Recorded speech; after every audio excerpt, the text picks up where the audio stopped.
18 fighter jets, €1. Sounds like a headline from a satire site, right? But it's not. It's a real deal that just reshaped NATO's eastern defense line. Romania just acquired a fleet of F-16s from the Netherlands for a single symbolic euro. But behind that one coin lies a story of strategy, alliances, and Europe's quiet arms race. Here's what really happened, and why this deal is a bigger win than it looks. In an era where fighter jets can cost upwards of $70 million each, Romania's latest defense deal sounds almost too good to be true. On November 3, 2025, the Romanian Ministry of National Defense and the Dutch government finalized a transfer agreement for 18 F-16 Fighting Falcon aircraft for the symbolic price of €1. The ceremony, held in Bucharest, marked the official completion of a transaction that has been in motion for nearly 2 years. Yet behind the nominal price tag lies a sophisticated web of strategic cooperation, NATO coordination, and regional defense restructuring that goes far beyond the numbers on paper. These jets are not simply machines changing hands. They are instruments of diplomacy, deterrence, and alliance building in a Europe once again defined by great power rivalry. These second-hand F-16s were previously part of the Royal Netherlands Air Force fleet, but have been stationed at Romania's 86th Air Base in Fetești since 2023. They are now being integrated into the European F-16 Training Center, EFTC, a joint initiative between Romania, the Netherlands, and Lockheed Martin. The facility has quickly become one of Europe's most important hubs for pilot training, offering a blend of modern simulation systems, standardized NATO operational procedures, and direct technical assistance from Lockheed Martin. The €1 deal therefore represents not a sale in the conventional sense, but an act of alliance building aimed at strengthening NATO's eastern flank. Romania, which borders Ukraine and the Black Sea, has become central to NATO's operational map, serving both as a frontline state and as a bridge between Western Europe's industrial defense base and Eastern Europe's security needs. While the symbolic price made global headlines, the real costs are far more practical. Romania will still incur about €21 million in VAT to cover logistics, maintenance, and operational support for the newly transferred jets. Romanian Defense Minister Liviu Ionuț Moșteanu hailed the agreement as a milestone in NATO defense integration, emphasizing that discussions began during the NATO summit in The Hague earlier in the year. For Romania, this is less a purchase than an investment into strategic permanence, a guarantee that it remains at the center of Europe's collective defense training.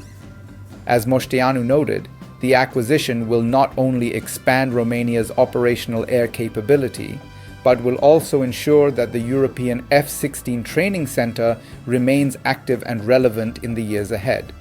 The F-16AM/BM variants joining Romania's fleet are far from outdated relics. These aircraft have undergone extensive modernization to align with NATO standards, remaining among the most versatile fighters in the alliance.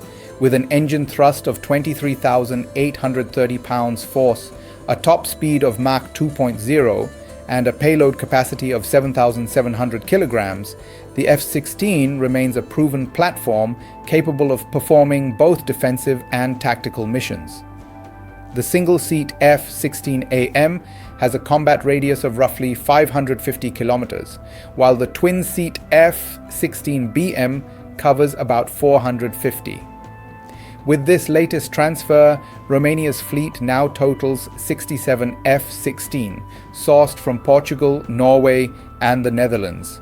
For a country that once relied almost entirely on Soviet-era MiG-21s, this marks a dramatic leap in capability and interoperability.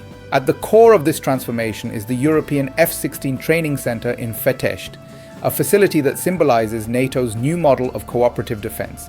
Here, Romanian, Ukrainian, and Allied pilots train side by side using standardized procedures and shared resources. The arrangement divides responsibilities, Romania provides the base and host nation support, the Netherlands supplies the aircraft, and Lockheed Martin contributes expertise in instruction, maintenance, and operational simulation. This collaboration ensures that the EFTC serves not only as a training school, but also as a platform for shared tactical innovation, where NATO allies collectively refine their air power doctrines. Such arrangements signal the alliance's shift toward regional specialization, smaller states hosting key capabilities that collectively strengthen the alliance's deterrence posture.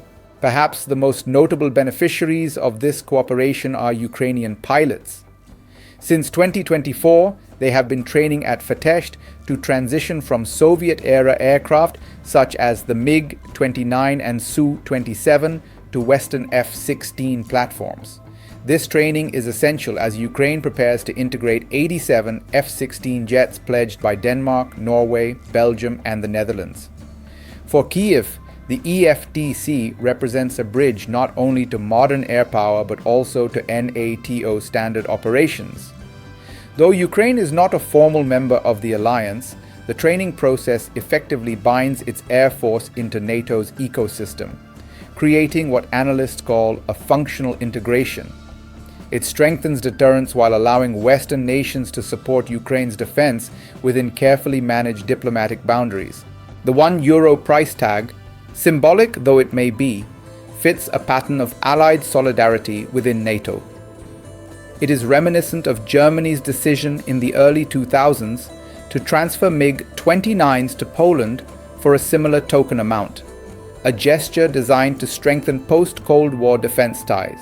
Such symbolic transactions carry political weight far beyond their economic value. They signify trust, shared strategic priorities, and a reaffirmation of NATO's collective defense principles. In this case, the Netherlands transfer allows it to phase out its aging F-16 as it transitions to the F-35A Lightning II stealth fighter, while ensuring those same F-16s continue to serve NATO's mission in capable hands. The result is a win-win arrangement that preserves the operational utility of older hardware while deepening alliance integration. For Romania, the strategic dividends are profound. The country occupies a pivotal position along NATO's eastern frontier, facing an increasingly complex security environment since Russia's full-scale invasion of Ukraine in 2022. Hosting the EFTC and acquiring these aircraft enhance Romania's readiness, bolster deterrence, and elevate its role within NATO's planning architecture. The deal reflects a larger trend toward decentralization of NATO assets, where member states closest to potential flashpoints take on more direct responsibility for defense infrastructure. For Bucharest, this is both a practical and symbolic elevation, from a supporting ally to a core contributor to European security. Meanwhile, the Netherlands achieves a streamlined transition toward its next-generation air fleet without compromising alliance capability. The financial and strategic logic behind the deal also reflects Europe's new defense mindset. Romania's defense spending has risen to around 2.5% of GDP, exceeding NATO's benchmark and aligning with a broader continental surge in defense modernization. The F-16 program serves as an operational bridge to Romania's future F-35 acquisition, planned for the 2030s. The training Romania gains through the EFTC will ease that transition considerably as Lockheed Martin's ecosystem links both aircraft generations. At the same time, the Fetești Center reduces Europe's dependence on US-based training programs, fostering faster deployment and reinforcing the idea of European self-reliance within NATO. Ultimately, Romania's acquisition of 18 F-16s for €1 is less about economics and more about strategic signaling. It conveys a message of unity, shared responsibility, and operational trust within the alliance. The €1 may be symbolic, but the outcomes are tangible: stronger regional deterrence, integrated training systems, and a renewed sense of purpose for NATO's southeastern flank. As Europe prepares for a decade of renewed defense cooperation, this transfer underscores a timeless truth. The real strength of an alliance lies not merely in the hardware it deploys, but in the solidarity that sustains it. Romania's €1 deal, then, is not a bargain. It's a blueprint for how 21st century alliances evolve in the face of shifting global threats.